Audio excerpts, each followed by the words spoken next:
सृष्टि के सचराचर के सूक्ष्म रहस्यों को देने वाले ऋषि मधुचंद्रा का आज समापन है। इस अनुपम वेद की धारा में हमने पहली बार जीवन के रहस्यों को जाना है। अभी तक किसी ने पूंछ को हाथी बताया तो किसी ने सूंड थमा दी और कहा यह हाथी है। किसी ने पैर पकड़े तो कहा खंभाकार हाथी होता है। जहां जहां अंधी आंखें छूती थी, हाथ जितना जान पाता था उतना ही हम भी धर्म को जानते थे। पहली बार मधुचंद्रा ने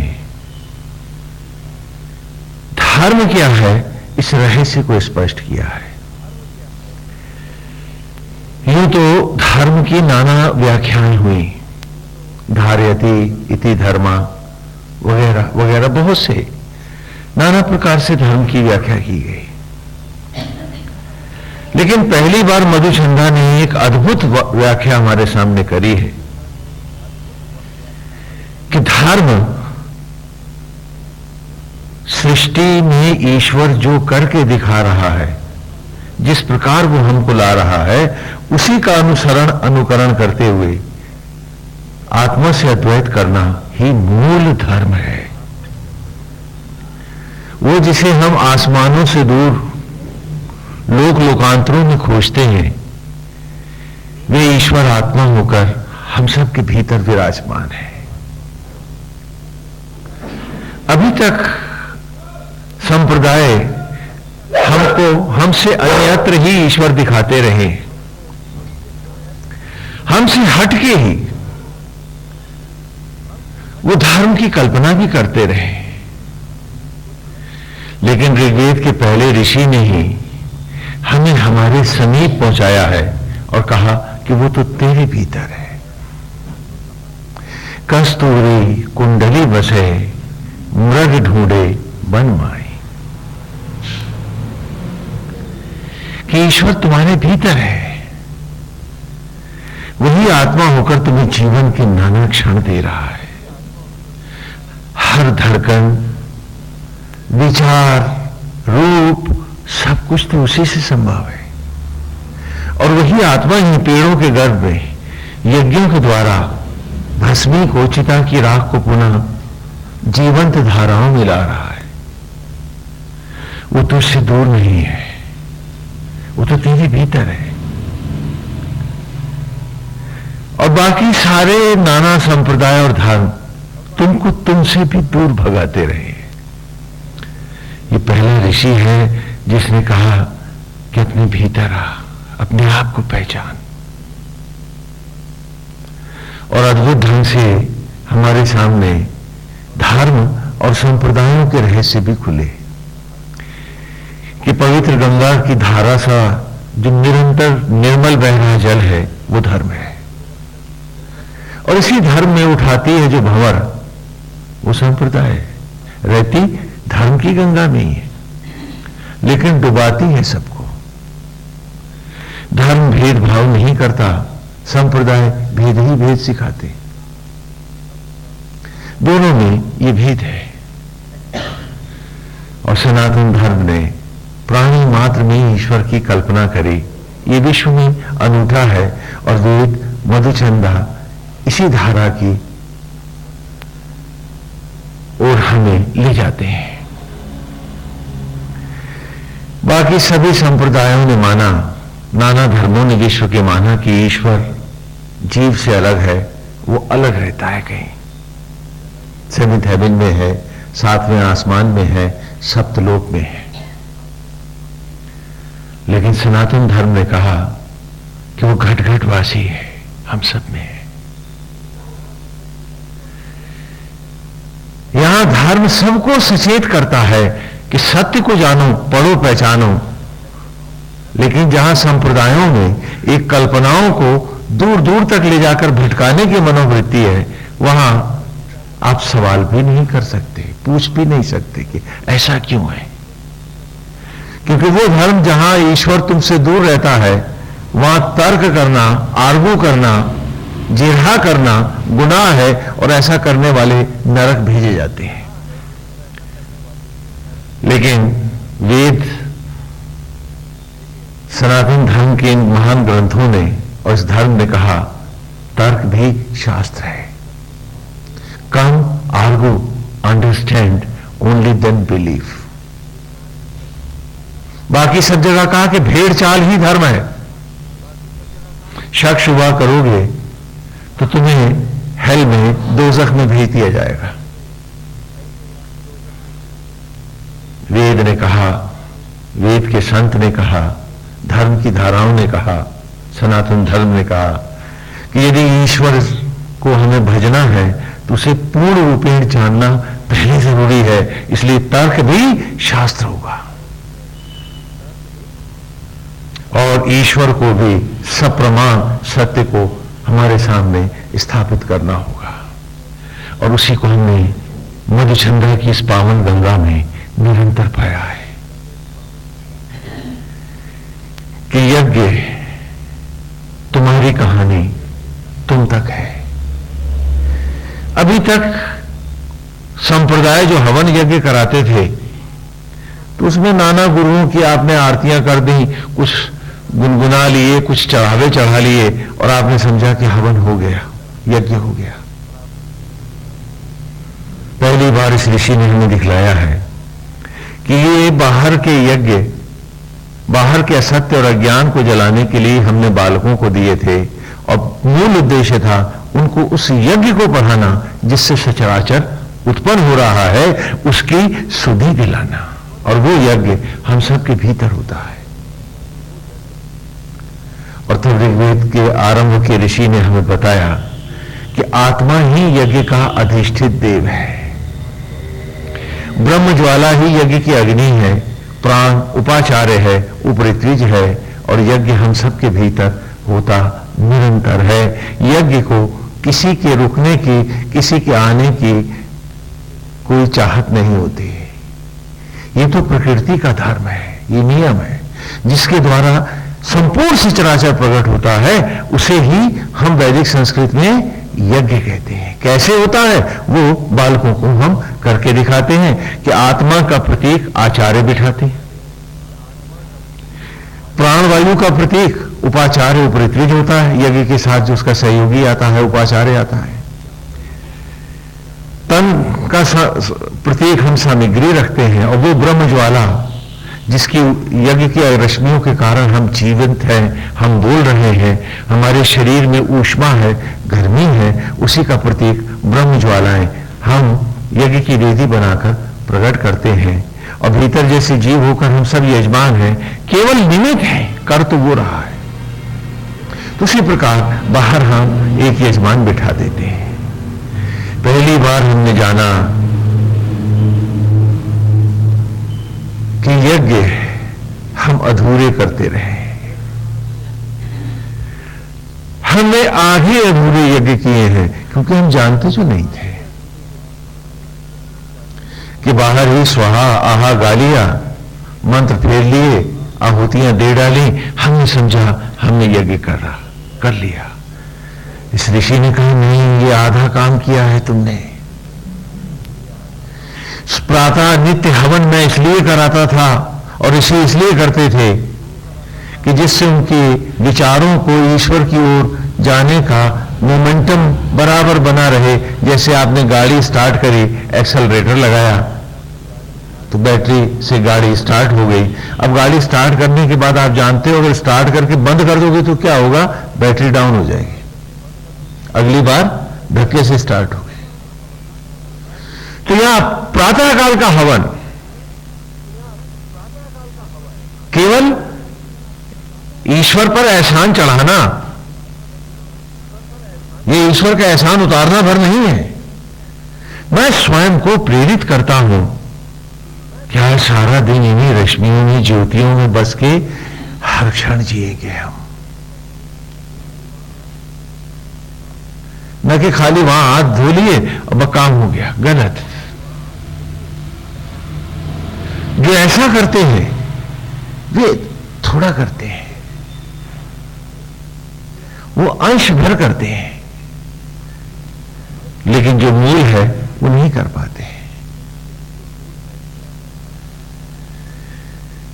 प्रातः काल का हवन और पूजन मन को उद्वेलित करने के लिए है, मन को आंदोलित करने के लिए है कि आज सारा दिन इस अमृत धारा में ही हर सांस चलेगी, तू जिएगा।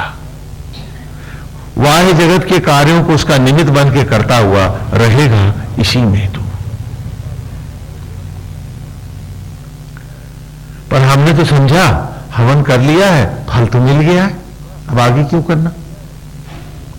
आप दिल्ली जा रहे हो, गाड़ी आपने उठाई कि दिल्ली जा रहे हैं, और मलियाबाद पहुंचे और आपका दिमाग खराब हो गया, आपको लगा दिल्ली आ गई, अब आप आगे क्यों जाओगे, दिल्ली तो आ गई।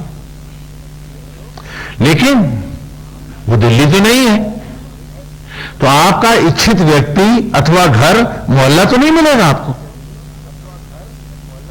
तब आप क्या कहोगे, स्वामी जी हम नास्तिक हो गए, भगवान से आस्था उठ गई। भूल गए कि मलियाबाद को खुद दिल्ली बनाए बैठे हो और कह रहे हो दिल्ली से आस्था चलेगी। ये भी हम करते हैं, ऐसा भी हमारे साथ होता है। तो प्रातः काल का हवन और पूजन का अर्थ इस ऋषि ने हमें बताया कि मैं अपने आप को, अपने मन को प्रेरित करता हूं, अपने आप को उद्वेलित करता हूं, आंदोलित करता हूं कि हर सांस हर क्षण तुझे इसी में जीना है। कर तो वो सब रहा है, तुझे केवल निमित्त भर ही तो अपने दायित्वों का निर्वाह करना है। तो वाह्य जगत में उसका निमित्त बना, ड्यूटी फोर्स ड्यूटी करता हुआ हर सांस उसकी मनोहारी छवि में, उसकी ज्योतियों में, उसकी लपटों में जीऊंगा, उसी में डूबा रहूंगा। और वही समापन की ऋचा है आज आपकी। इंद्रम ईशानम, इंद्र ईशानम ओजस। इंद्र ईशानम ओजस। इंद्र माने महान, इंद्र माने ईश्वर, इंद्र माने मन भी है। मन कहां है, हम सबके भीतर जो हमारा मन है, उसे भी हम संस्कृत में क्या कहते हैं, इंद्र। और क्योंकि वो हमारी इंद्रियों पर नियंत्रण करता है, उसका अधिपति है, इसलिए भी उसको हम क्या कहते हैं, इंद्र कहते हैं। चंद्रमा को भी इंद्र कहते हैं, है ना। और देवलोक का जो अधिपति है वो भी इंद्र कहलाता है। तो यहां आया है कि इंद्र ईशानम ओजस। रे मन, सदा इन ज्योतियों की ओज को, ज्योतियों को अभिमाने सम्मुख करना, उसी में डूबे रहना, उसी में व्याप्त रहना। हाँ, तो अभी स्तोमा अनुषद, किस यज्ञ का सदा अनुसरण करते रहना। ये सुबह हवन करके उठ न जाना, निरंतर रहना। कि जो जीते हैं ऐसे वे पाते हैं मधुचंदा की राह। कि चाहे जहां होंगे, उत्तर होंगे अथवा दक्षिण होंगे, पूरब होंगे या पश्चिम होंगे, जहां जहां होंगे, जिधर जिधर हमारा मुंह होगा उधर उधर यज्ञ होगा, तो वही दिशा पूरब हो जाएगी। उगता सूरज उधर ही होगा जिधर होगा चेहरा हमारा। हम इसी में जाने देंगे, इसी में डूब के जिएंगे। फिर ईर्ष्या, द्वेष, लोभ, मोह, कुत्सित मनोवृत्तियों के अंधेरे, चौधराहट की सड़ी हुई मैल हमें छू न पाएगी। हम तो अब उस ज्योति के सामने ही रहेंगे, वो ज्योति ही सदा हमारे सम्मुख रहेगी। आज जेठा माधुछंदस भी अपने सूत को समापन में दे रहे हैं। अंतिम ऋचा है ये। केंद्र ईशानम ओजस, कि वो ज्योतियों का सूरज तो इस पिंजड़े से उड़ गया है, खोल भर बाकी है। वो तो आत्मा से अद्वैत करता मधुचंदा तो प्रलय की ज्वालाओं के साथ अनंत होता, एक होता अनंत हो गया है। अब तो कल्पनाओं में ही उसकी सुधि शेष है। अब मधुचंदा कहां है? वो तो अनंत है। तो यहां जेता मधुचंदा स्वयं को सांत्वना दे रहे हैं और हमें राह दे रहे हैं। क्यों? क्योंकि मधुचंदा उसको कहते हैं कि जो विष से भी अमृत खोज लाए। आपने सुना ना, हंस के लिए आता है नीर क्षीर विवेक। हाँ, कि उसमें ये विशेषता होती है कि दूध का दूध और पानी का पानी कर देता है, एक मुहावरा है। तो यहां मधुचंदा क्या है? विष और अमृत का विवेक है कि विषाक्त जीवन से अमृत अलग कर हमारे जीवन को अमृत में बना देता है। यदि हम पुनः विष में न जाएं तो बेशक हम अमृत पाए। यदि हमारी मनोवृत्तियां फिर उसी पाप में न लौटें, फिर उसी दुर्गंध में न जाएं, हम निरंतर अपने आप को उस यज्ञ और सूरज के सामने रखें, तो हम सब मधुचंदा की राह निश्चित जाएंगे। जैसा कि पहले भी हमने जाना कि मट्टी से अन्न वो बना रहा है, हमारी निमित्त सेवा है।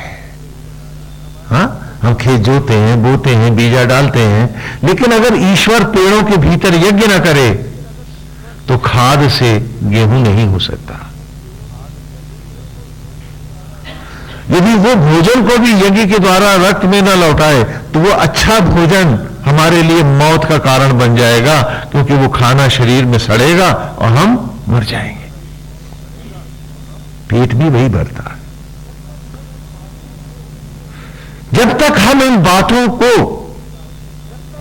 अंतिम रूप से नहीं स्वीकारते, हम कभी साधक नहीं हो सकते, हमारी ईश्वर में आस्था भी नहीं हो सकती। ये निश्चित बात है। तब तक हम दंभी रहेंगे, हम झूठ का सहारा लेंगे, हम पाप का साथ करेंगे। हमें इस बात को अंतिम रूप से स्वीकारना होगा और उस अन्न को रक्त में, ऊर्जा में और शिशु में भी तो वही लौटाता है आत्मा। हमें कौन है जिसे हाथ या पैर बनाना आया हो? तो हमें ये दंभ भी छोड़ने पड़ेंगे कि मेरा मेरा और तेरा मेरा। ये झूठ है, ये सच नहीं है, सब उसके हैं, वही बनाता है। जब तक हम इसे नहीं मानेंगे, हम सदा पूरब मुखी कैसे होंगे? वो सूरज हमारे सामने सदा कैसे रहेगा? क्योंकि हम तो खुद ही सर घुमा चुके होंगे विषयों की ओर। ये कहना कि एक माला फेर ले, एक भजन गा ले और जीवन को ईमानदारी से पढ़ मत, ये कोई धर्म नहीं है, कोई धर्म की राह नहीं है। ये माया के छल हो सकते हैं, ये सत्य नहीं है।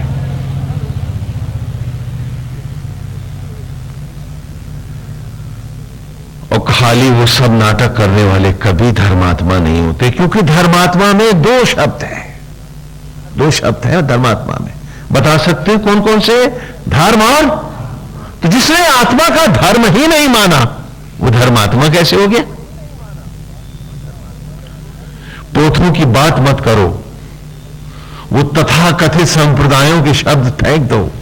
अपनी अंतरात्मा से पूछो कि सच क्या है। वही ईश्वर है और वही तुम्हें बताएगा। और रोम रोम ऋणी हो तुम उस आत्मा के। उसी ने नेत्रों को ज्योति दी है, तुम्हें बुद्धि और विवेक दिया है, वो बैठा है भीतर तुम्हारे, और वो शबरी का राम है। क्या आज भी तेरी जूठन को ही वो रक्त में बदलता है? आज भी जीव मात्र को शबरी मानता हुआ सबकी जूठे अन्न को उसके तेज में, ज्योति में, ऊर्जा में लौटाता है। घटघटवासी राम आज भी हर शबरी के जूठे बेर खाता। पूछो अपने आप से कि तुम शबरी कब बनोगे? तुम में कब सच्चाई और ईमानदारी आएगी, और कब तुम जीवन के सत्य की ओर पूरी ईमानदारी से झुक पाओगे? ये नशा, ये उन्माद, ये प्रेम, ये तड़प मेरी आत्मा के लिए क्यों नहीं आती है क्यों दाएं बाएं भटक जाती है, जबकि वो भीतर बैठा है मेरे।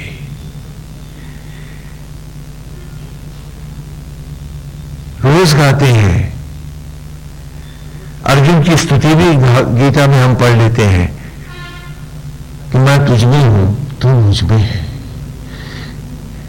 और फिर भी चौधरियों क्या ढूंढने जाते हैं, कहां है वो? क्या हम जान के अनजान बनना चाहते हैं अथवा उसको जानना ही नहीं चाहते हैं?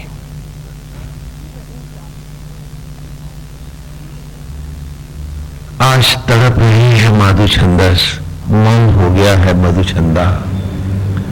अंतिम स्तुतियां गा रहे हैं और समाधि की दूसरी ओर तैयारियां हो रही हैं। उसका पार्थिव भी लोप हो जाएगा। मधुचंदा तो गया, उसका रूप भी अब खो जाएगा। बर्फ रुई के फाहों जैसी आसमान से चारों ओर फैल रही है। पेड़ों के ऊपर रुई के फाहे टंगे हुए हैं, पत्तियां झड़ गई हैं, पत्तियों का भ्रम दे रहे हैं, फूल से दिखते हैं। ठंडी हवाएं हैं, उत्तरायणी गंगा का तट है, जागेश्वर की पावन स्थली है, मौन मधुचंदा है और दूर दूर तक फैले ऋषिगण आज इस अलौकिक दिव्य छटा को देख रहे हैं कि ब्रह्मांड से ज्योति पुंज प्रकट हुआ है और अनंत में लीन हो गया है। खिलौना खिलाड़ी हुआ है, उपासक उपास्य हो गया है।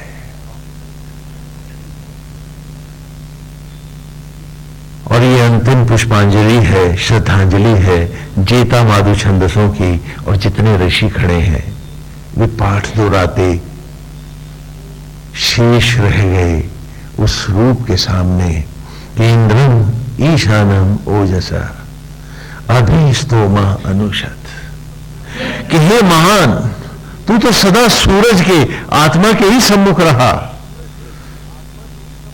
जहां जहां तू घूमा सूरज और पूरब दोनों घूम गए वहां पर। तू तो ऐसा जिया, तू तो ऐसा जिया, इसीलिए तो स्वर्ग आज धरती पर उतरा है। अमृत ने साक्षात तेरे रूप में आज यहां जागेश्वर में हमें दर्शन दिया है। तूने तो सदा यज्ञ का ही अनुसरण किया, यज्ञ को ही जीवन माना और सदा तू यज्ञमय होके जिया।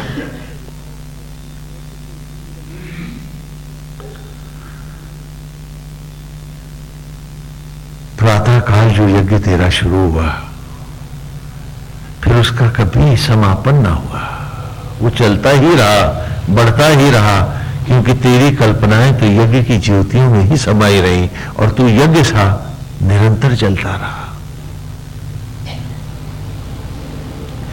जो चलेगा तेरी राह, जो पाएगा इस सत्य को वही तो जानेगा कि होता है मधुचंदा क्या, धर्म क्या है और सत्य क्या है।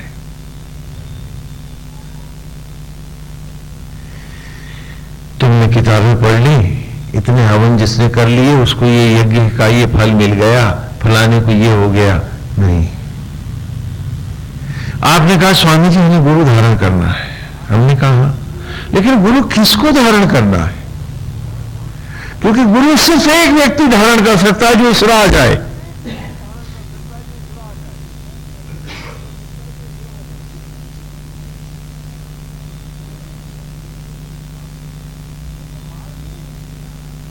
जिसने ये मार्ग ही नहीं लिया उसे गुरु की जरूरत क्या है?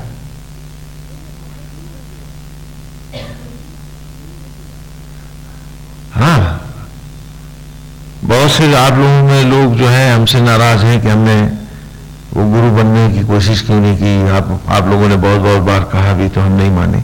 कैसे मान ले? पहले आप बताइए तो क्या मधुचंदा बनेंगे?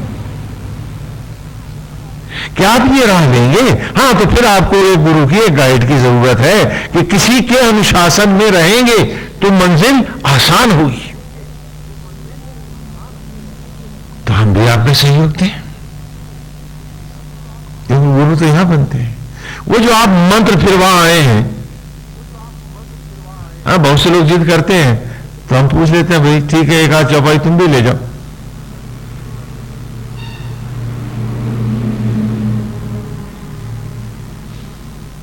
लेकिन गुरु तो इस राह में आता है, बाकी जगह तो आचार्य हैं। गुरु का धर्म है आपको आपकी आत्मा से जोड़ दे। क्या आप इस रास्ते चलेंगे? तो आगे की बात करें। सिर्फ इसलिए क्योंकि सुन लिया हमने कि गुरु बिना गति नहीं, तो गुरुमुख हो जाए। अरे गुरुमुख हो जाओगे तो क्या पाओगे? क्योंकि जब तुमने वो राह नहीं ली, तुमने वो आचरण नहीं लिया, तुमने वो तड़प नहीं जगाई, तुमने इस रास्ते पर आना नहीं चाहे, तो गुरु धारण भी किया, तो तुमने क्या किया? हा? वो जगह जगह आजकल लगे हुए हैं कि भाई 101 रुपया दे दो तो तुम गुरुमुख हो जाओगे, और जब तुम वहां पहुंचोगे तो स्वर्ग के दरवाजे पे तुमको गुरुजी बैठे दिखेंगे तो वो पास ऑन कर देंगे हमारे चेले इनको जाने दो। अरे गेट तक वो जाएगा कि तू पहुंच पाएगा? है? क्या भोली कल्पना है आपकी। जिन्होंने जीवन भर नरक बनाया, दूसरों के लिए जो नरक बन के जिए, वो स्वर्ग के द्वार तक पहुंच जाएंगे?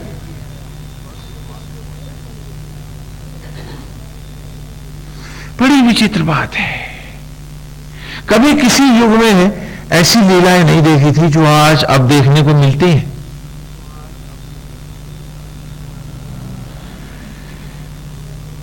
गुरुकुल में हम अवश्य गुरुमुख बनाते थे बालकों को, जो इसका अनुसरण करना चाहे, सबको नहीं कि जो ब्रह्मचर्य से सीधा संन्यास और ज्योतियों की राह जाए, हां उसको मंत्र देंगे। जो जिस राह जाना चाहेगा आचार्य उसको यथा मंत्र देंगे, गुरु नहीं देंगे। हम तो आरंभ का एक मंत्र दे देंगे और वो गायत्री मंत्र है।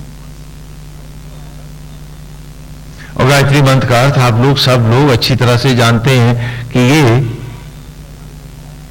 इस राह का पहला कदम है आपका। लेकिन दुर्भाग्य से उस मंत्र के भी नाना अर्थ कर रखे हैं आप लोगों ने। थोड़ा उसको भी स्पष्ट कर दें। गायत्री मंत्र आत्मा का मंत्र है। जैसा कि गीता में भी भगवान ने कहा कि हे अर्जुन, छंदों में मैं गायत्री हूं। क्या है ये?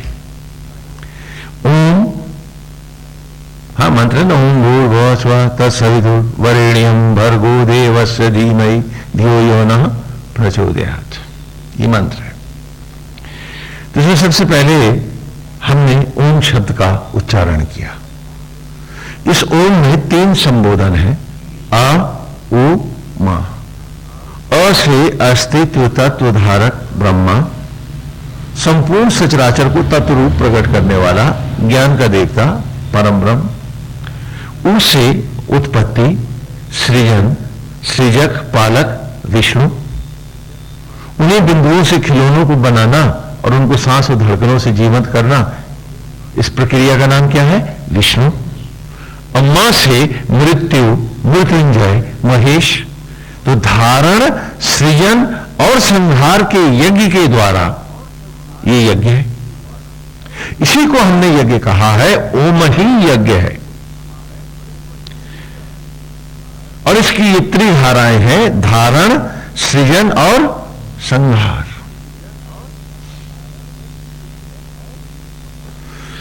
तो कहा कि ये जो परमेश्वर है, जो यज्ञ है, जो धारण, सृजन और संहार को देने वाला है, जो स्वयं में ब्रह्मा, विष्णु और महेश का संपूर्ण अवतार है, जो भू जो उत्पत्ति को देने वाला, भू माने होना, उत्पन्न होना, जो उत्पत्ति को देने वाला है, जो हम सबको प्रकट करने वाला है। ओम भूर, भूर का हो गया भू, भुआ। और जो उत्पन्न हो चुके हैं उन्हें सांस से, ज्योतियों से, जीवन के क्षणों से, बुद्धि और विवेक से वरद करने वाला है, वो कौन? ओम आत्मा। स्व माने आत्मा। तो ओम भूर्भुवः स्वः कि वो जो आत्मा होकर हम सब में विद्यमान है। देख रहे हैं ना, अब यहां लोगों में नहीं भेजा मैंने आपको कि आसमानों में भाग जाओ प्रेत बन के, मनुष्य भी न रहो। ओम भूर भुवा स्व, जो स्व माने आत्मा, जो आत्मा होकर संपूर्ण जीव मात्र में विद्यमान है, प्रकट है, आत्मा है। तत्सवितु, ऐसे सूर्य के समान तेजस्वी आत्मा का वरेण्यम वर्ण करता हूं। तो यही ऋचा आ गई ना कि इंद्रम ईशानम ओजसा अभिस्तोमा अनुषत। इस ऋचा में और इतने मंत्र में कोई फर्क है? बात वही आएगी। जब सत्य एक है, नाना प्रकार से भी ऋषि गाएंगे तो गाएंगे तो एक सत्य ही। बोलो, तो ओम भूर्भुवः स्वः तत्सवितुः, तत्सवितुर का तत्सवितुः वरेण्यम, ऐसे आत्मा का मैं वर्ण करता हूं। और वर्ण करने का अर्थ क्या लगाते हैं आप? आपने कभी देखा शादी में वर्ण होता है पति पत्नी का? फिर उस भाव में किसी और का वर्ण होता है क्या?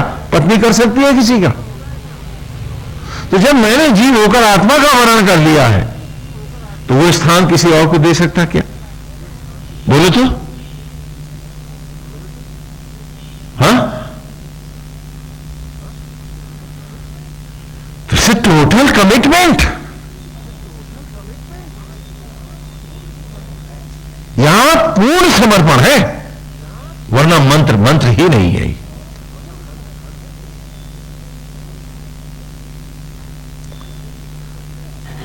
क्या कोई स्त्री अपने सुहाग के साथ छेड़छाड़ कर सकती है?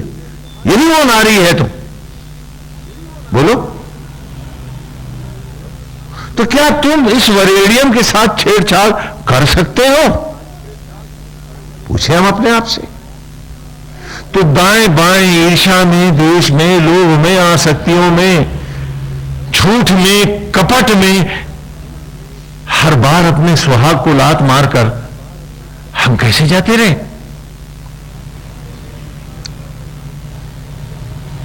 क्योंकि गाली तो हमने अपनी इस कसम को दी है, इस वर्ण को दी है, चाहे जिस रूप में भी हमने झूठ बोला है, यह प्रपंच किया है। दुराचार और व्यभिचार केवल इंद्रियों से नहीं होता है, आचरण से भी तो होता है। और हमारे वो गलत आचरण, हमारे वो गलत सोच, क्या हमारी चरित्रहीनता के झंडे नहीं थे? पताकाएं थी वो हमारी। अब पहला मंत्र गुरुकुल में प्रवेश करते ही मैं आपको ये देता हूं कि तत्सवितुः वरेण्यम भर्गो देवस्य धीमहि। जो ज्योतियों का भरतार है, जो जीवन ज्योतियों से मुझे क्षण क्षण नवाजने वाला है, वर्ण करने वाला है, परिपूर्ण करने वाला है, हर धड़कन जिसकी कृपा है, हर सांस जिसकी दया है, और जो मुझे देवत्व की ओर जाने के लिए बुद्धि से ओज और ज्योतियों से परिपूर्ण करने वाला है, धीमहि, और जो मेरी बुद्धि को प्रकट करने वाला है, बुद्धि मुझे प्रदान करने वाला है, प्रचोदयात, और उसको प्रकाशित करने वाला है। आज यदि वो बुद्धि को अंधेरा दे दे तो कौन रोशनी दे पाएगा मुझको? आज उस आत्मा के सामने मैंने इस मंत्र के साथ अपने आप को कमिट किया और तत्क्षण बेईमान हो गया। और फिर कहा कि माला तो फेर ली है, पूजा तो कर ली है, भजन तो गा लिए, बताओ मैं किसको धोखा दे रहा था? उस सर्वंतर्यामी, सर्वव्यापी, उस परमपिता परमेश्वर को, उस जगत आत्मा को, अथवा अपने ही सुहाग को वैधव्य में धो रहा था। हर झूठ मेरा मेरे सुहाग को ही तो उखाड़ रहा था, सत्य से ही तो मुझे वंचित कर रहा था, मुझे नीलाम कर रहा था। ये बार बार कहता रहा हूं कि वेद गाए नहीं जाते, मंत्र रटे नहीं जाते, मंत्र केवल भजे नहीं जाते, ये सब जिए जाते हैं, जिए जाते हैं। इसलिए जीना होता है। और क्या हम जी रहे इसको? कि मैं उस आत्मा की शपथ लेकर कहता हूं कि मैं उस आत्मा के साथ अद्वैत करके जीऊंगा। वो आत्मा जो मुझे रोम रोम पहना रहा है, जो हर ओर से मुझे अपने में लपेटे है, और जिसके होने से ही मैं हूं, जिसके हटते ही मेरा नाम भी लोग बिसर जाते हैं, कहते हैं मट्टी जा रही है। और आज मैं हूं कि मैं उसी को भुलाए बैठा हूं। और झूठ कपट की चौधराहट है, फरेब के धंधे हैं। रामायण पूरी पढ़ाता हूं और उसका एक ही पात्र मुझे अच्छा लगता है, मंथरा, कि कितनों के घर उजाड़ दूं कि घर भर जाए मेरा। बस यही मनोवृत्ति रह गई है। और भूल गया हूं कि ये सब करने की क्या जरूरत है, कि तेरा घर भरने वाला बैठा है तेरे भीतर, और तू है कि दूसरों के घर उजाड़ने की सोचता है। मंत्रा भक्ति कर रहा है तो कहीं मैं ताड़का बन जाता हूं। दूसरों को ताड़ना देकर मुझे बड़ा मजा आता है, ताड़ना मनोवृत्ति हो जाती है। और याद नहीं है कि तुझे ये पाप करने की जरूरत नहीं, क्योंकि जो धरती का सबसे बड़ा पुण्य है वह स्वयं तेरे को अर्पित है, आत्मा हो के तेरे भीतर विराज रहा, तो फिर इस पाप की क्या जरूरत? और जिसके हटते ही तेरा कोई दम्भ, कोई सम्मान बाकी ना रह जाएगा। लोग नाम भी ना लेंगे, कहेंगे मट्टी जा रही है। और फिर भी उसके साथ को तू मट्टी बना रहा कि तू उससे रोशन नहीं है, तू तो पाप से रोशन होगा, इसीलिए तो पाप कर रहा है। नहीं तो क्या जरूरत है करने की? ये सब क्यों करते हैं हम? ये सब हम सब पूछे अपने आप से कि मंत्र लिया था तो मंत्र क्या है कि आत्मयज्ञार्थ, आत्म सेवार्थ, आत्मवत जी के दिखाऊंगा, तो गायत्री मंत्र है।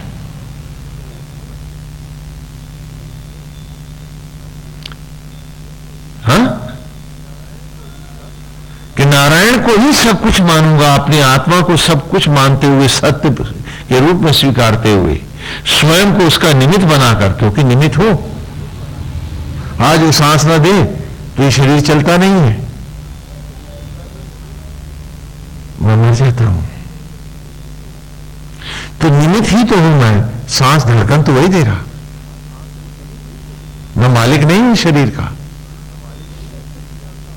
और ये भी अच्छे से जानता हूं कि यदि उसने मुझे शरीर भर, परिवार भर जीने के लिए भेजा होता तो शरीर में वो मुझे जिलाता नहीं, शरीर बनाना सिखाता पहले, कि फर्स्ट डिजर्व देन डिजायर। जिसको बनाना ही मैं डिजर्व नहीं करता, वो मुझे देता नहीं अधिकार, तो खाली एक घर भर, एक शरीर भर जीने की कल्पना करने वाला कैसे मान लेता है कि वो ईमानदार है और वो सच्चा? अगर उसने खाली बेटे ही पलवाने होते तो वो खुद बेटे ना बनाता, मुझे बनाने की कला भी सिखाता। उसने ऐसा नहीं किया है, क्योंकि बना वो रहा है, खिला पिला वो रहा है। आज भी उन बच्चों की भी सांस धड़कन वो स्वयं बना है, तू नहीं है। तो तुम निमित्त ही तो हो वहां पर। तो जाहिर है कि उसकी इच्छा इस योनि में तुमको ये ज्ञान क्यों नहीं दिया उसने, क्योंकि इस योनि में वो तुम्हें फंसाना नहीं, इससे आगे बढ़ाना चाहता था। और तुम हो कि ज्ञान नहीं दिया तो भी हम यहीं फंसेंगे, भले पीछे चले जाएं, आगे नहीं बढ़ेंगे। ये कसम है हमारी।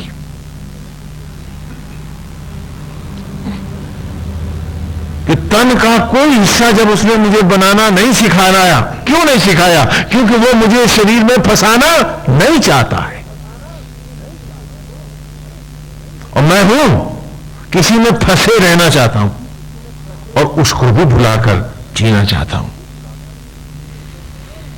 कितनी विडंबना है, कैसा मजाक है ये। आज वही हमारे लिए सच हो गया। क्या यही सच है हमारे लिए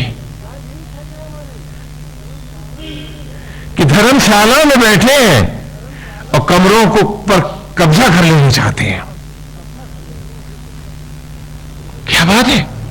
अरे ये धर्मशाला है भाई, अपना धर्म कर और आगे बढ़, ये फिर कुदरत को लौट जाएगी। ये तेरा घर नहीं है, ये तेरा शरीर नहीं है, तो क्यों बटोरता तू पाप इतने? और उसकी इच्छा नहीं है, इसलिए तो उसने लड़का बनाना तुझको सिखाया नहीं है। यहां तक कि उसकी सांस और धड़कन भी तू नहीं हो सकता, वो स्वयं है। तो तू निमित्त नहीं है, तू मालिक कब हो गया था? कहते हैं सोते को भी कोई जगाए, जगते को कौन जगाए? हम जाग के फिर सोने का नाटक करते हैं।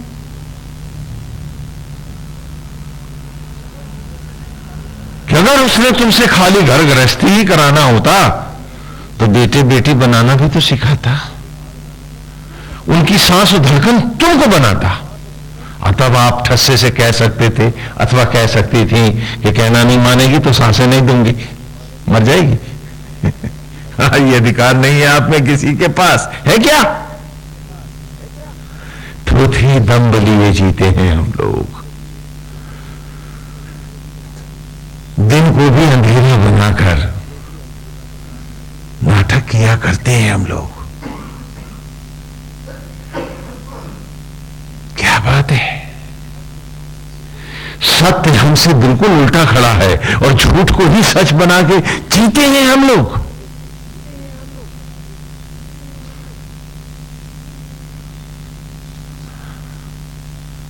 कैसी विचित्र बात है कि अगर उसने ये अधिकार दे दिया होता तो बहुतों ने, माता पिता ने अपनी औलादों को मार भी दिया होता। वो अधिकार ही नहीं दिया उसने। मालूम था कि बौने हाथों में, बौनी मानसिकता के हाथ भरी पिस्तौल नहीं दी जाती है, तो ज्ञान नहीं दिया तुमको। नहीं, बहुत बार गुस्से में आ जाती मम्मी जी और बेटी की सांस ले लेती, तो मर नहीं जाती। हाँ, जब डंडा मार सकती है तो ये भी तो कर सकती। बोलो, माना ना कि बहुत बौनी है मानसिकता तुम्हारी, अभी तुम नहीं हो किसी ऐसे विज्ञान के अधिकारी, इसलिए तो नहीं दिया उसने।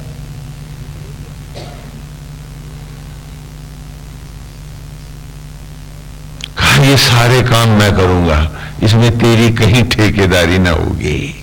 सांस मैं दूंगा, धड़कन मैं दूंगा, बच्चा भी तेरे शरीर में मैं ही बनाऊंगा, तू नहीं जानेगा कैसे बना।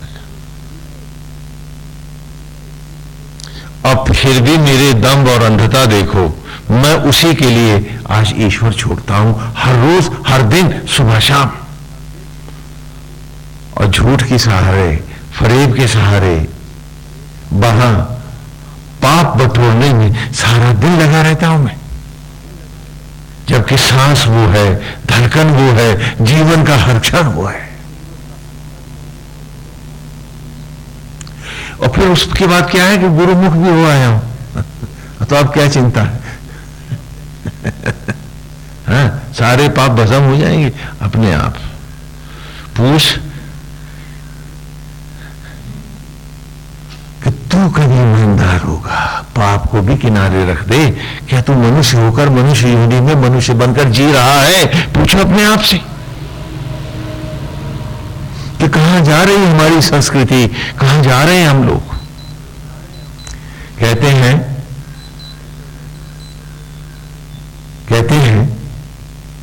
कि डायन भी ढाई घर छोड़कर आक्रमण करती है, लेकिन जब हो जाती है मनुष्य की मनोवृत्तियां दूषित तो अपना घर ही नहीं छोड़ता, अपने सगे भी नहीं छोड़ता।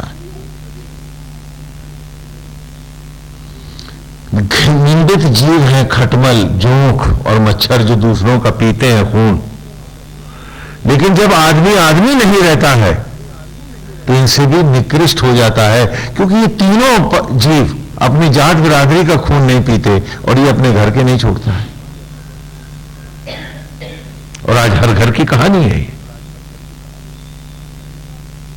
हर घर की बात है। और फिर भी हम मानते हैं कि जो हम जानते हैं वैसा कोई नहीं जानता है। जो हम कर रहे हैं यही सच है, यही ईमानदारी है।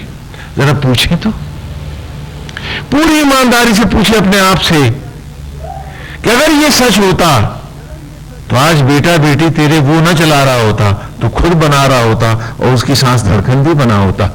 वही क्यों है आज भी? और तू सिर्फ निमित्त क्यों है हर जगह पर, यहां तक कि अपने शरीर में भी तुम निमित्त हो। तो स्पष्ट है कि उसने तुम्हें शरीर में, इस मनुष्य योनि में फंसाना नहीं चाहा है। कहा कि निमित्त कर्तव्यों को करते हुए, निमित्त दायित्वों को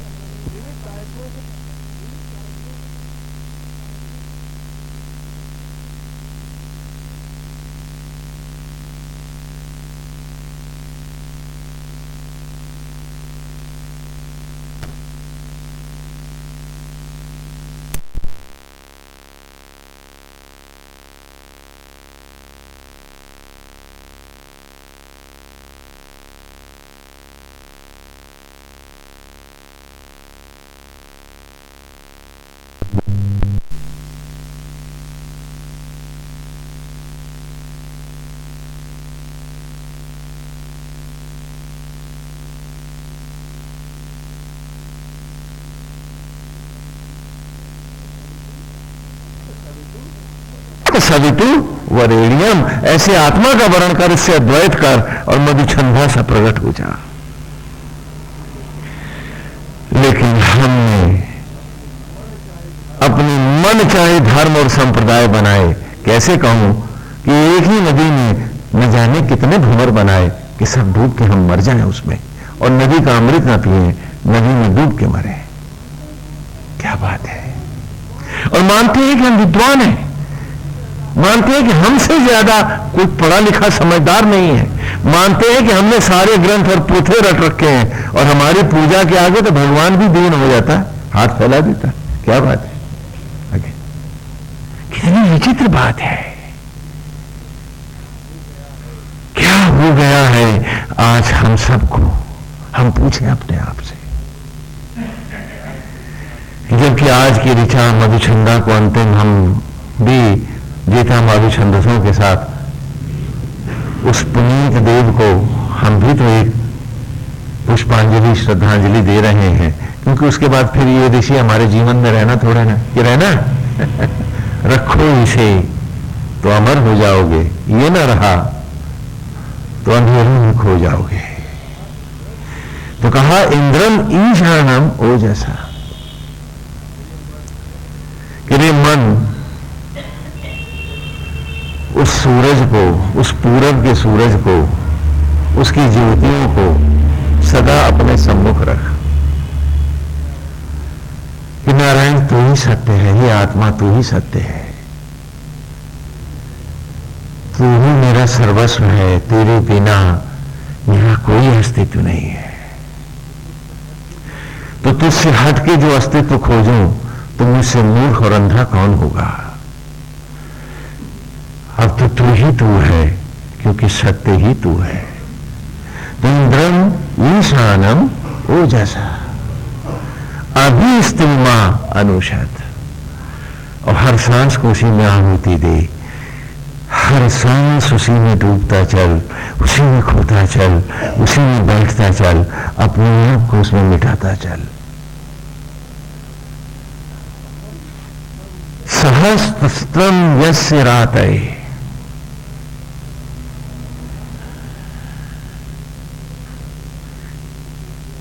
कि जिसकी ज्योतियां, जिसकी रश्मियां, और जिससे सहस्त्र सहस्त्र दूरियों से बंधना है मुझे,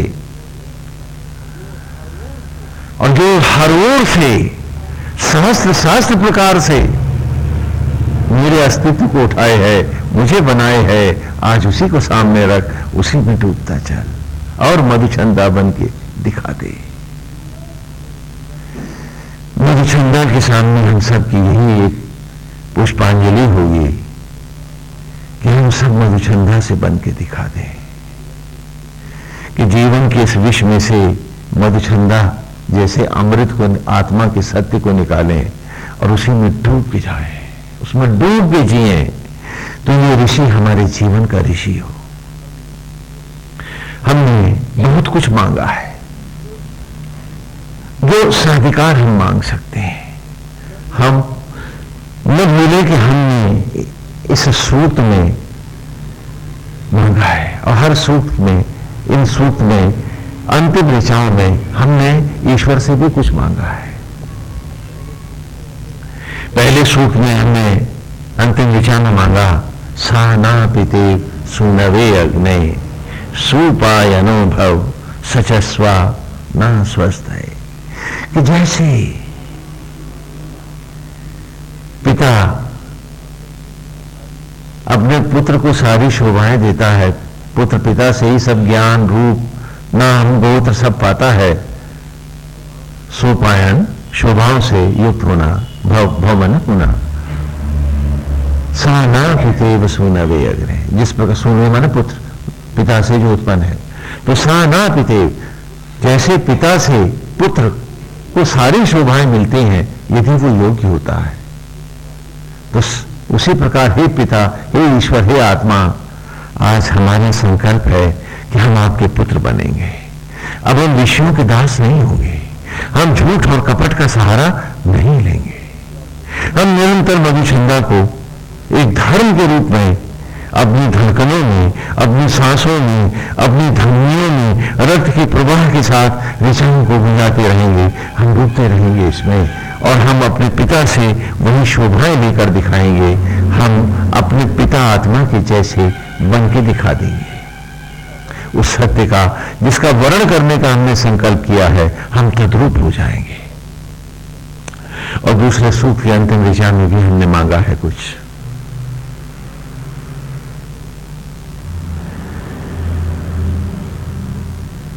क्योंकि दूसरे सूक्त में भी जब हमने प्राणवायु की स्तुति की है, तो उसमें भी हमने कहा कि उर्वल में वास करने वाले हे आत्मा, कविनो मित्रा वरुणा तुम जाता उरुक्षया दक्षम दधाते अपसम।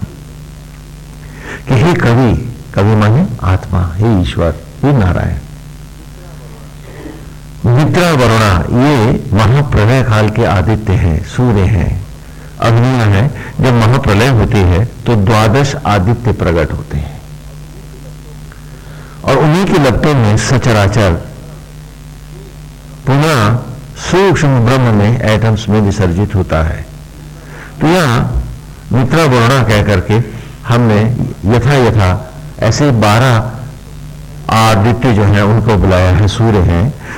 तो कवि ने मित्रा वरुणा, हे कवि, हे आत्मा, नो ना माने हमारे, मित्रा वरुणा, हमारे भीतर आज उस प्रलय को प्रज्वलित करो।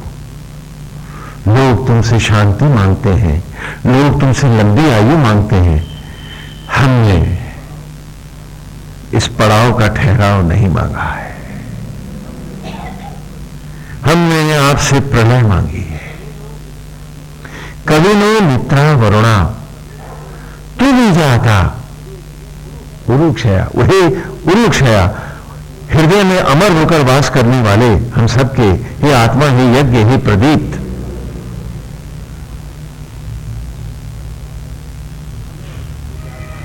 हमें विजाता, तू विजाता, हमें बेजात करने वाले, अर्थात हमें वर्ण संकर करने वाले। हाँ, थोड़ा सा यहां आपको वर्ण संकर की कहानी सुना दे, क्योंकि वेद व्यास वर्ण संकर है। देखिए एक कथा सुना दे तो तब फिर इस ऋचा में आपकी मांग आपको स्पष्ट होगी, वरना वर्ण संकरता को लेकर के तो आप सब चिढ़ जाएंगे ना। हाँ, ये कैसे कह दिया। हाँ, तो कवि नो मित्रा वरुणा, आप में से बहुत से आरंभ की ऋचाओं में नहीं थे तो थोड़ा थोड़ा स्पर्श पा लेंगे उनका। तो कवि नो मित्रा वरुणा तू विजाता, तू माने तथा, विजाता माने वर्ण संकर होना, करना। बेजात विजाता तो कैसे कहा कि हम आपको एक लीला दिखाते हैं। भगवान वेद व्यास की कहानी है कि वेद व्यास अपनी कुटिया में बैठे हैं। एक लीला के साथ ही इसका समापन करते हैं।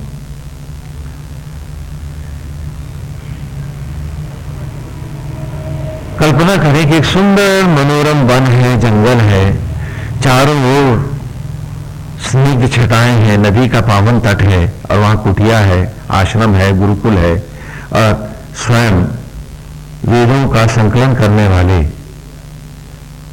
वेद व्यास वहीं विराजमान है और उनसे मिलने कुछ ऋषि पधारे हैं। ये दृश्य है आप सबके सामने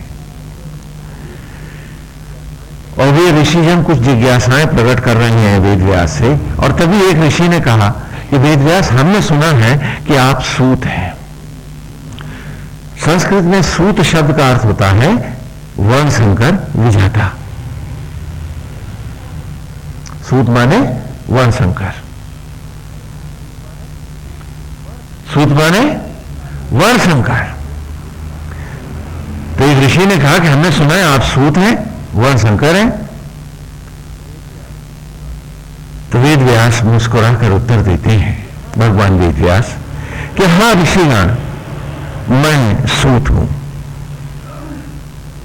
वर्णशंकर हूं। मेरी माता सत्यवती है जो मछियारिन है, अंतेज है, शुद्ध है। और मेरे पिता महर्षि पराशर हैं जो ब्राह्मण से संन्यास्त हुए हैं, इसलिए मैं सूत हूं। सुन रहे हैं? और इन वेदों का संकलन भी मधुचंदा के सामने कौन कर रहे हैं आज? भगवान वासुदेव के साथ स्वयं वेद व्यास, उन्हीं की कहानी सुना रहे हैं आपको। जब जब हम ऋषियों से आपको परिचित कराएंगे तो आपको लगेगा कि ये ऋषि भी कितने अद्भुत हैं, क्योंकि अगले रविवार को जो ऋषि आ रहा है वो कर्दम का बेटा है।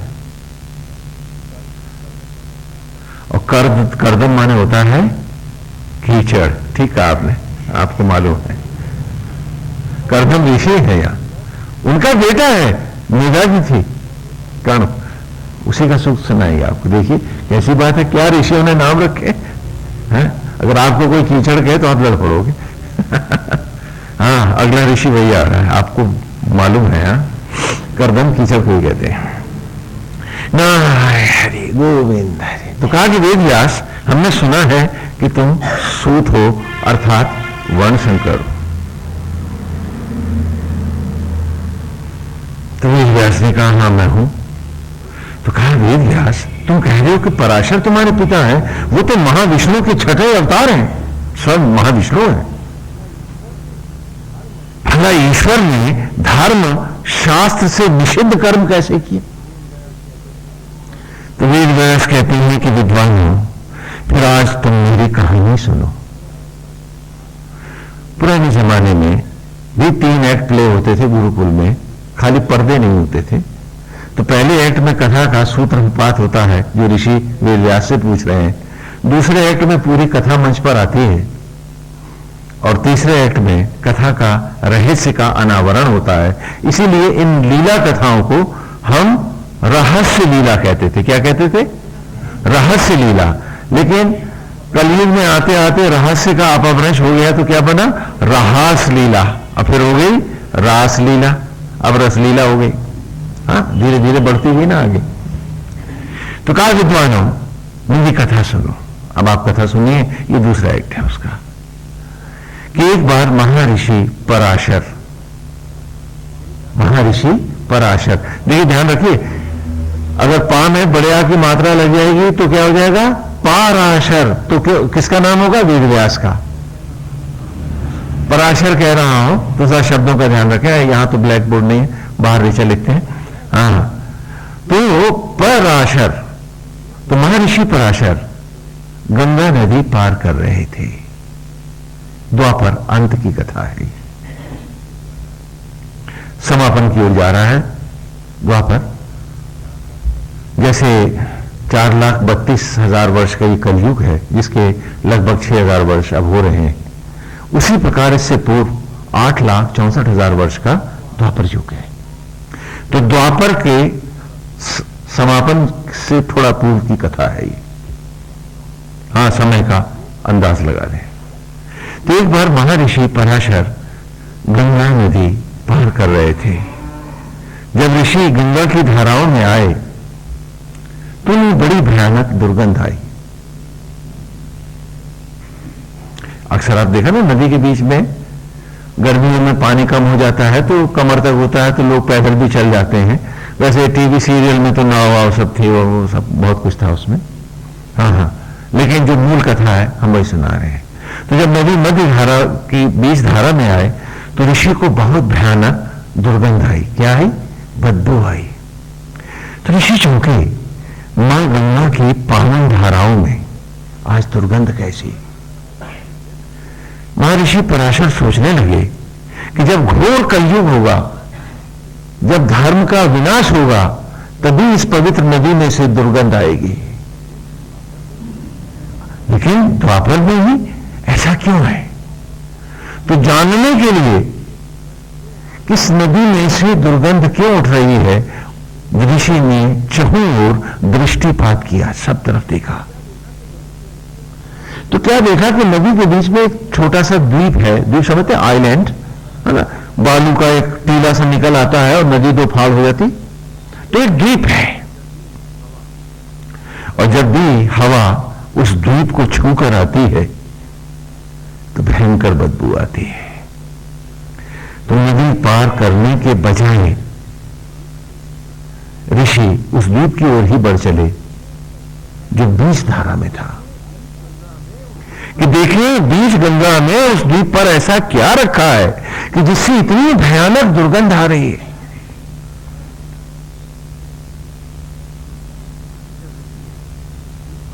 तो जब ऋषि द्वीप पर आते हैं तो चौंक उठते हैं। क्या देखते हैं कि एक बहुत ही कुरूप समझते हैं, बदसूरत, भयानक चेहरे वाली एक युवती वहां द्वीप पर बैठी हुई है। कितनी सुंदर है वो, बहुत भयानक चेहरा है उसका, बहुत कुरूप है वो, और उसी की देह से ये सारी दुर्गंध प्रस्फुटित हो रही है, निकल रही है, और हवा के साथ चारों ओर बह रही है। तो हर ओर दुर्गंध ही दुर्गंध है। ऋषि को देख करके वो युवती हड़बड़ा के उठती है और उन्हें दंडवत प्रणाम करती है। तो महर्षि पराशर कहते हैं कि देवी, तुम कौन हो? इस निर्जन द्वीप पर तुम यूं अकेली क्यों बैठी हो? तुम्हारा चेहरा इतना भयानक क्यों है? तुम्हारी देह से ये भयंकर दुर्गंध क्यों निकलती है? तो उस देवी ने ऋषि को प्रणाम कर उत्तर दिया, देव, मेरा नाम सत्यवती है। क्या नाम है? मेरा नाम सत्यवती है, इसीलिए सत्यवती नंदन भगवान वेद व्यास कहलाते हैं। और पराशर के पुत्र होने से इन्हें पाराशर भी कहते हैं।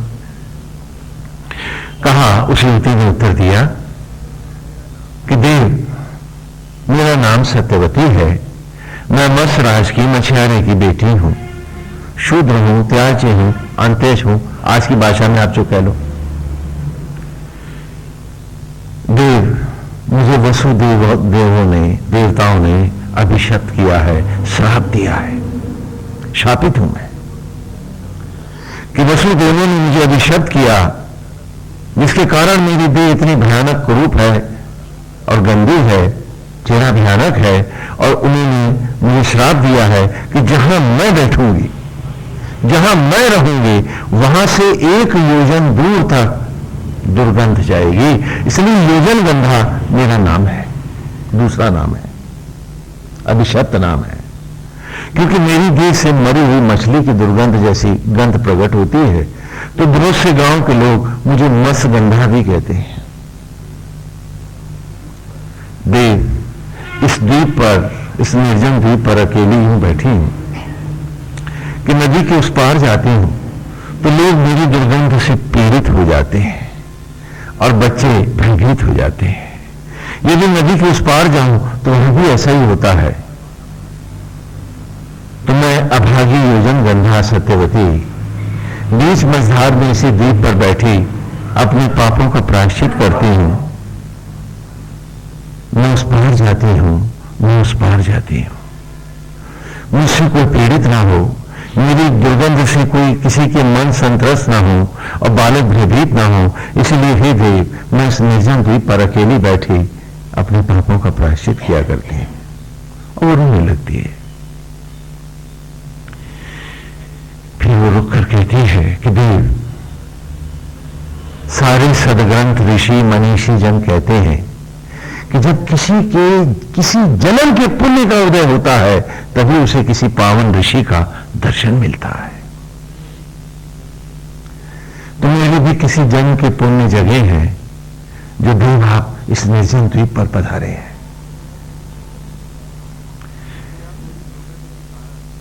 भले आप मेरी दुर्गंध के कारण जिज्ञासावश यहां चले आए हैं, परंतु यह भी उतना ही सत्य है कि मेरे किसी जन्म का कोई पुण्य जगह है, तभी तो देव आप यहां आए हैं।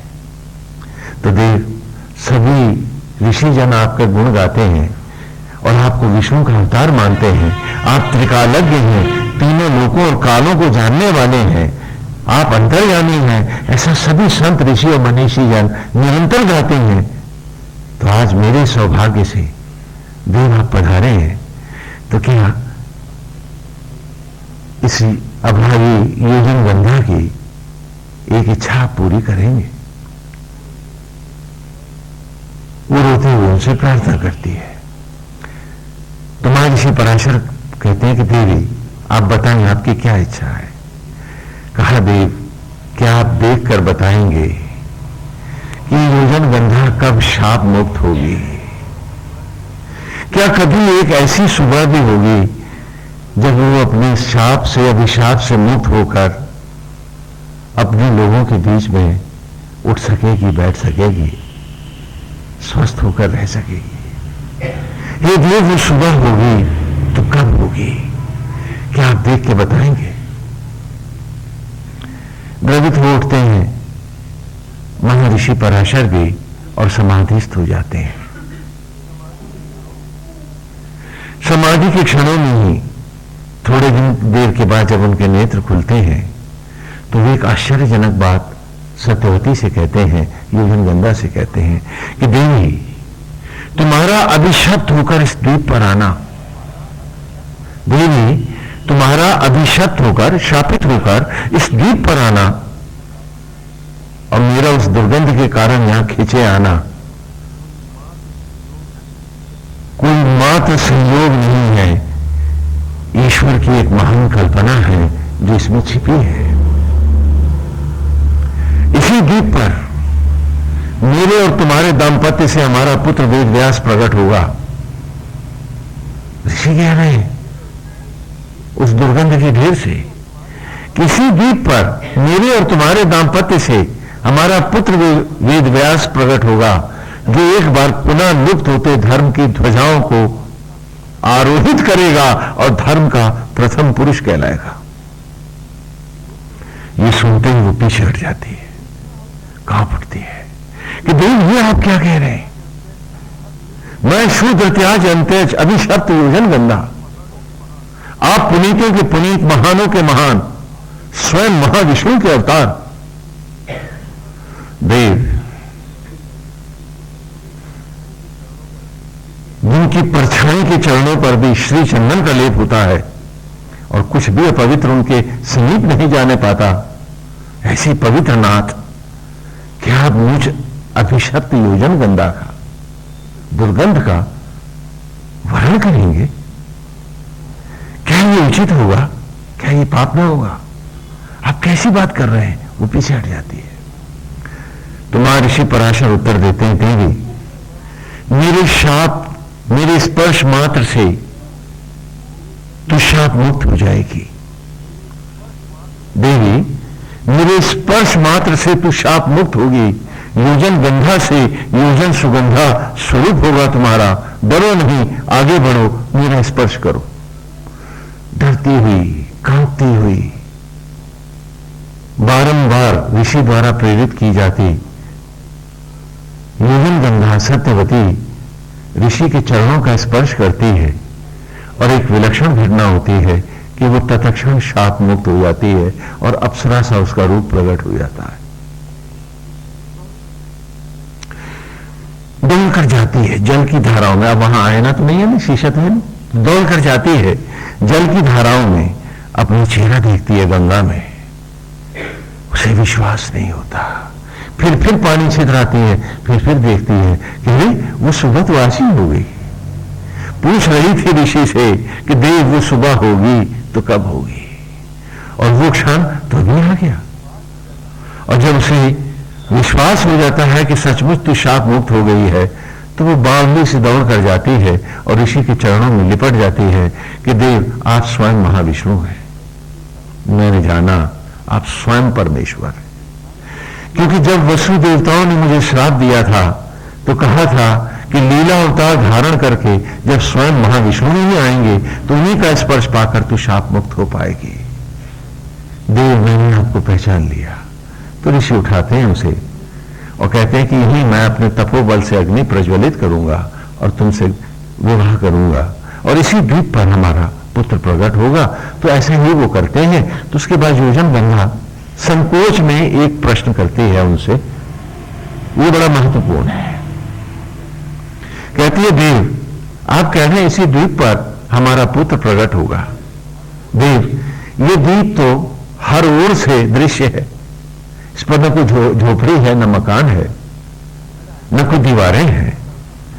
भला यहां हमारा दाम्पत्य धर्म कैसे होगा, क्योंकि हर व्यक्ति तो हर ओर से देख रहा है, और क्या ये लोक लज्जा के विपरीत ना होगा। तो ऋषि ने उत्तर दिया कि देवी अभी इस द्वीप पर एक कृष्ण आवरण आएगा। क्या आएगा? कृष्ण माने काला, आवरण माने पर्दा।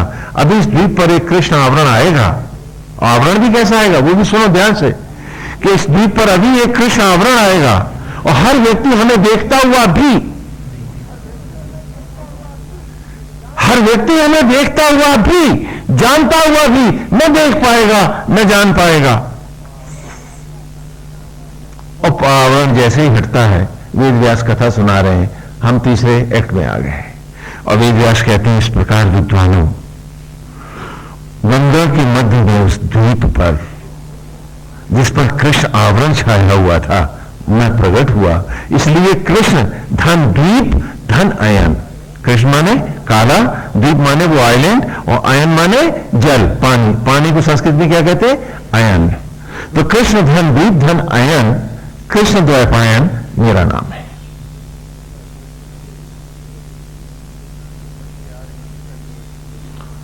मछियारें सत्यवती मेरी मां है, पराशर मेरे पिता हैं, और इस प्रकार मैं सूत हूं, वर्णशंकर हूं। तो फिर एक ऋषि प्रश्न करते हैं कि वेद व्यास तुम इस लीला का रहस्य भी तो बतला दो, लगता है तुम कोई रहस्य लीला सुना रहे हो। तो वेद व्यास कहते हैं कि विद्वानों मेरी इस कहानी को एक बार और सुनो। पराशर कौन है? परा कहते हैं ब्रह्मरंध्र को। परा माने पराशक्ति, पराविद्या, परा ब्रह्मरंध्र। शर और अशर दोनों सूर्य के नाम है। शर और असर सूर्य के नाम है। तो पराशर कौन है? ब्रह्मरंध्र में वास करने वाला घटघटवासी आत्मा ही तो पराशर है, और आत्मा ही तो परमात्मा का लीला अवतार है। बोलो बोलो बोलो भाई, परमात्मा में से परम हटाओ तो बाकी क्या रहा? हाँ, तो लीला अवतार है। स्वामी जी की भगवान अवतार ले सकते हैं। अरे भाई सब में लिए हुए हैं, आंख खोल के देख, चौधराहट खत्म करो अपनी। राम आज भी, आत्मा आज भी हर देह में अवतरित है। तो क्या बार बार पूछते हो अवतार होते हैं क्या, कैसे होते हैं? तेरे घट में राम न होगा, अरे तो तेरा घट कहां होगा और तू कहां होगा? तो पराशर, परा माने ब्रह्मरंध्र में, शर और अशर किसके नाम है? सूर्य के नाम है। तो घटघटवासी सूर्य अर्थात आत्मा को हम क्या कहेंगे संस्कृत में? और पराशर ही तो विष्णु का लीला अवतार है, क्योंकि आत्मा है, क्योंकि आत्मा ही तो परमात्मा का लीला अवतार है। बोलो समझ में आ गया? और सत्य कहते हैं वैदिक संस्कृत में, आरंभ में ही पढ़ा के आ रहा हूं, सत्य माने प्रकृति। तो वो सत्यवती, वो प्रकृति, नेचर का, धरती का वो हिस्सा जो वसु अर्थात अग्नि देवताओं से अभिशप्त है, वो कौन है? सत्यवती कौन है? जो योजन गंदा है, नहीं मालूम? गांव के बाहर पड़ा वो घूरे का ढेर। कभी किसी का अप्सरा सा तन था, हमारा, तुम्हारा, हम सबका, हम में से ही वो कोई था। लेकिन जब अपनी काम, विषयों और वासनाओं की अग्नियों से अभिशप्त होता रहा तो वसुओं का श्राप लगा, खो के मानव का दुर्लभ तन। वो देखो गांव के बाहर वो घूरे का ढेर है, वही तो सत्यवती है जो योजन गंदा है, जो शायद हम में से भी बहुत से कल फिर होंगे।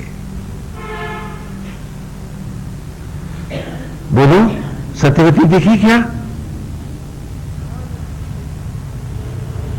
कहानी देखो, कहानी देखो, कहानी का रहस्य देखो कि वो गांव के बाहर पड़ा वो घूरे का ढेर ही तो है जिसने दुर्लभ मानव तन खोया, जीवन के अमृत क्षण खोए, विषय वासनाओं की, ईर्ष्या, द्वेष, लोभ और पाप कपट की ही दुनिया में, जो सत्संग की गंगा के पास बैठा भी प्यासा रहा, पीना नहीं चाहा उसने। आज वो बाहर, गांव के बाहर भस्मी के अंबार से बदल ढेर में पड़ा है। वही तो सत्यवती है, योजन गंदा है, जो कभी किसी का अप्सरा सा तन था। पराशर परा ब्रह्मरंध्र में शर अशर सूर्य के नाम है। और वेद व्यास कहते हैं, एक बार फिर सुनो कहानी मेरी, कि आज पराशर आया है उस घूरे के ढेर के पास, आत्मा, ईश्वर स्वयं, और कहा, री सत्यवती योजन गंधा, चल तू मेरी गोपी बन, मैं तेरा गोपाल बनूं। और फिर लौटा दे एक वेद व्यास। तो घूरे के अंबार ने, उस दुर्गंध के ढेर ने, उस मट्टी, उस सड़ी हुई मट्टी के ढेर ने आत्मा से कहा कि हे पवित्र रे, ये आप क्या कह रहे हैं? आप पुनीतों के पुनीत, महानों के महान, स्वयं महाविष्णु के लीला अवतार, परमात्मा के अवतार आत्मा है। जिस मंदिर में आपकी परछाई अर्थात मूर्ति लगती है, वहां पर भी पवित्र चंदन का लेप होता है, कुछ भी तो पवित्र वहां जाने नहीं पाता। ऐसे देव, क्या आप मुझ घूरे का स्पर्श करेंगे, आलिंगन करेंगे? तो पराशर ने, आत्मा ने घूरे से कहा, रे सत्यवती, मेरा स्पर्श कर और शाप मुक्त हो जा। योजन गंधा से चल, योजन सुगंधा रूप हो तुम्हारा। उस सड़ी हुई मट्टी ने, उस सड़े हुए पानी ने, उस दुर्गंध के ढेर ने जो आत्मा का स्पर्श पाया तो चंपा, चमेली और गुलाब हो गई। कहां से आए थे ये फूल तुम्हारे? बोलो बोलो, कथा समझो मेरी। और ये आदि काल से गुरुकुल में पढ़ाते रहे हैं हम आपके पूर्वजों को, और आज आप समझ नहीं पाते हैं इन अमृतमयी कथाओं को, और केवल टीका टिप्पणी करके चले जाते हैं। अगर उस आत्मा का स्पर्श न मिलता, उस सड़ी हुई मट्टी को, उस खाद को, उस दुर्गंध के ढेर को, तो बताओ वो चंपा, चमेली और गुलाब कैसे होती? और तुम भगवान पे कैसे चढ़ाते उसे? तुम्हारे गले का हार वो कैसे बनती? तुम्हारे विवाह की, किसी भी उत्सव की शोभा कैसे हो जाती? वो सड़ी हुई मट्टी, वो योजन गंदा। बोलो तो।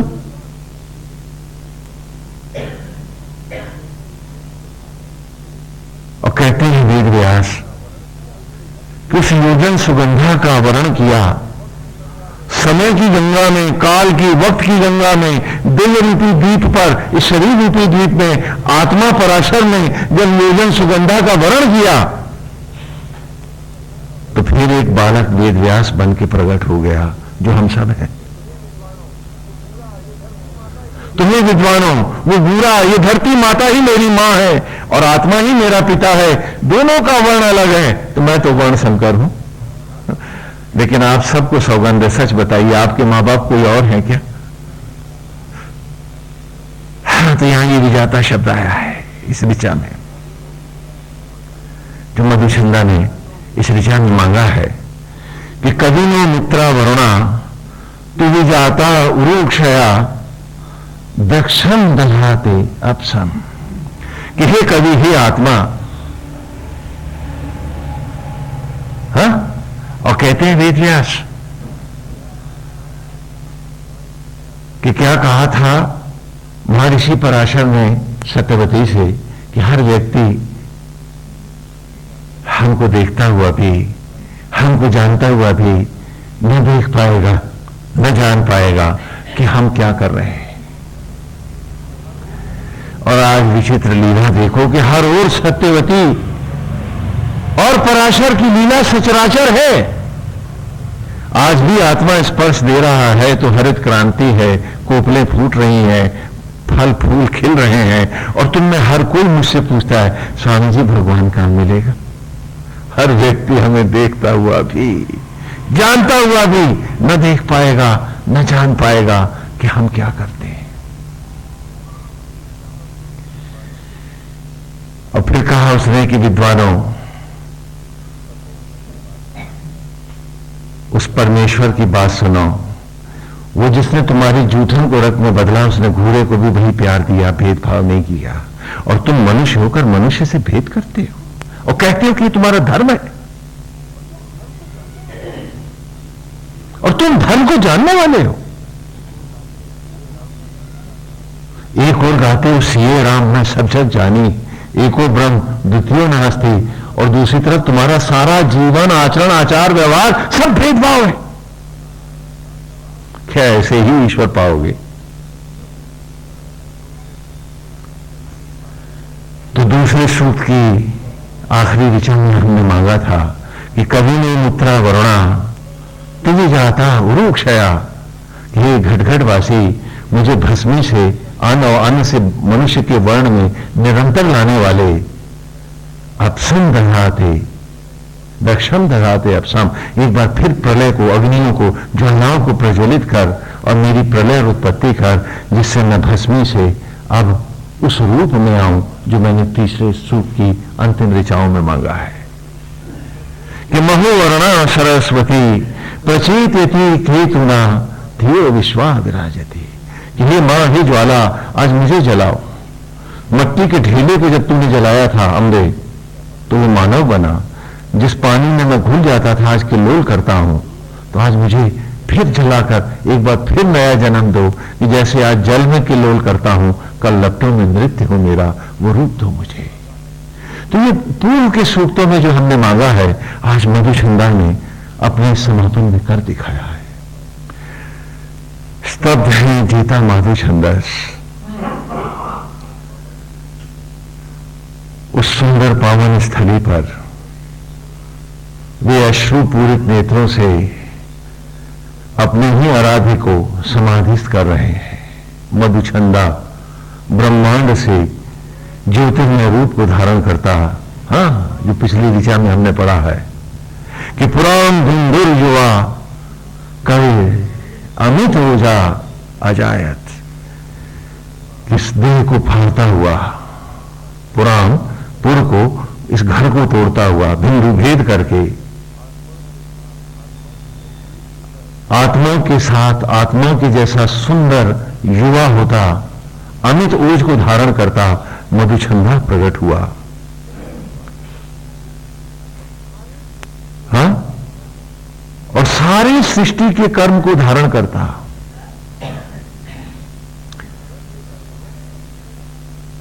विश्वस्य कर्मणो धर्ता,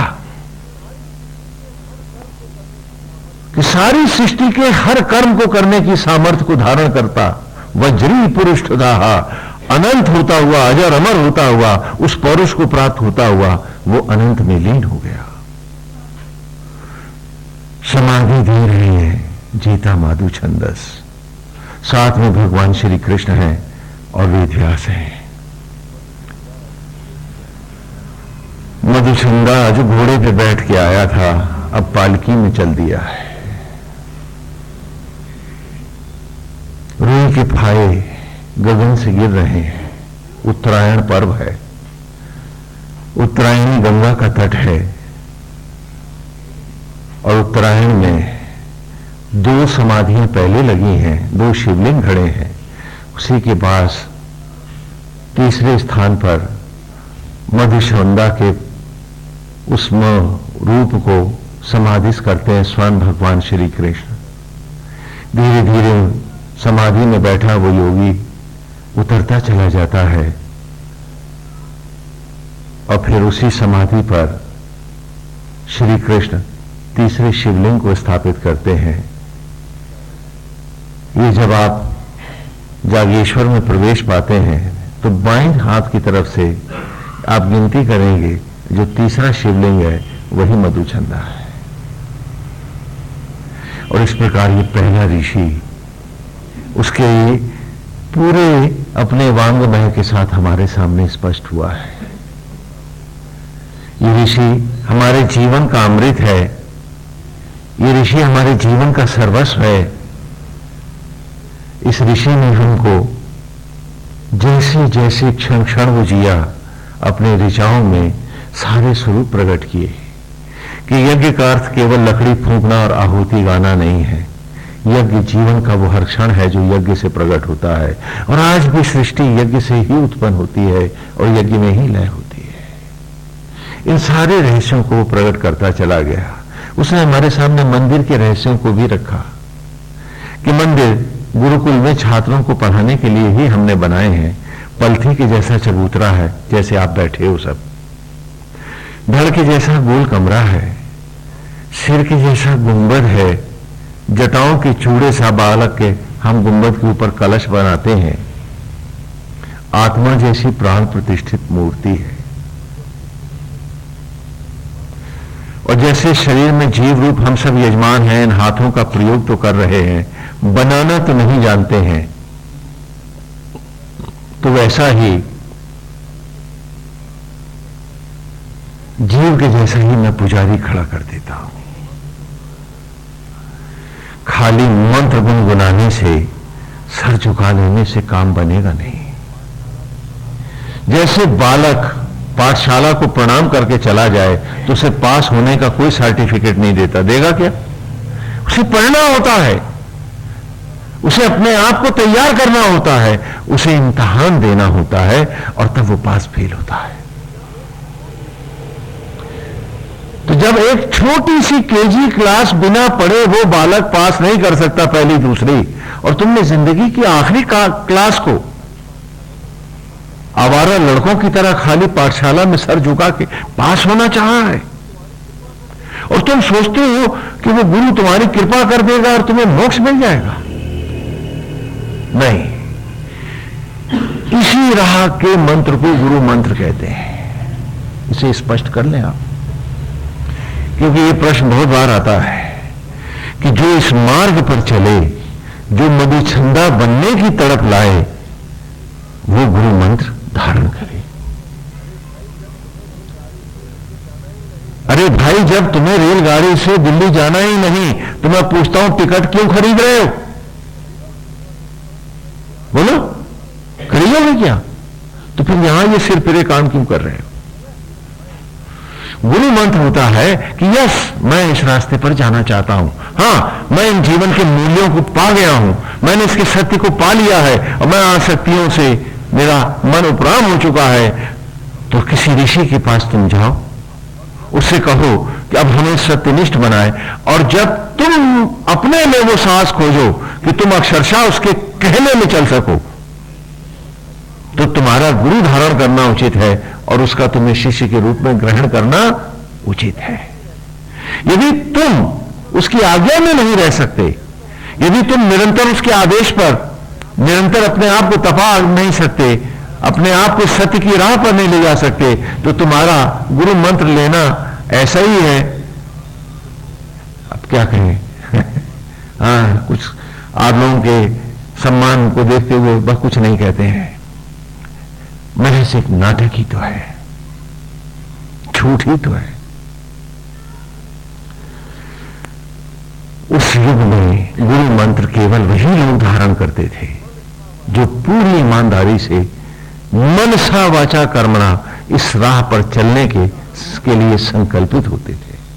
लेकिन कालांतर में देखा देखी वो मस्खरी वाली भी गुरु मंत्र हो गए कि भाई चले गए हैं तो something is better than nothing, तो हम लोग भी उसको अवॉइड कर जाते हैं। आप लोग जिद करते हो तो कहते हैं अच्छा ये इस मंत्र का पाठ कर लेना, ये ऋचा पढ़ लेना। लेकिन हम जानते हैं कि आप जाना ही नहीं चाहते हो, हम जानते हैं कि आप अपने आप को पढ़ना ही नहीं चाहते हो। क्यों? क्योंकि विषयों ने आपको इतना बिजी कर दिया है कि आप अपने पास होना नहीं चाहते हो, अपने को जानना नहीं चाहते हो, और दुनिया जानने की चौधराहट रखना चाहते हैं। तो उस हालत में भाई जैसा गुरु वैसा चेला, जैसे संत कबीर ने बड़े बड़े बढ़िया ढंग से कहा है कि अनपढ़ गुरु गुरु वही करे और चेला मूड़े ढेर, आप पाप से हुए गरड़िया चेला हुए भेड़। वही हाल है कि तुम खाली गए, फलाने स्वामी जी से हम सुने आए, स्वामी जी वो फलाने हैं। मैंने कहा तुम्हारा लड़का भी यूनिवर्सिटी में जाकर के एडमिशन लेके घर चला आए तो क्या उसको बीए की डिग्री मिल जाएगी? हाँ, लेकिन चेलियां सारी मोक्ष पा जाएंगी, गुरु ने लिख के जो दिया है। और गुरु को किसने लिख के दिया है हमें नहीं मालूम, जो वेद कह रहा है वो हम आपको बता रहे हैं कि डोंट डिसीव योरसेल्फ।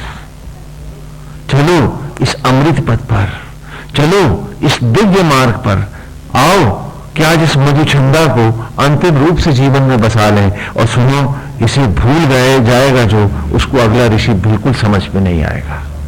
इसलिए जब जब अगले ऋषि में प्रवेश पाओ, मधुचंदा को दोहराते रहना। क्यों? कि अब इसी पथ पर आगे आने वाले ऋषि आपके संकल्पों को, आपके मन को और मजबूती से बांधेंगे।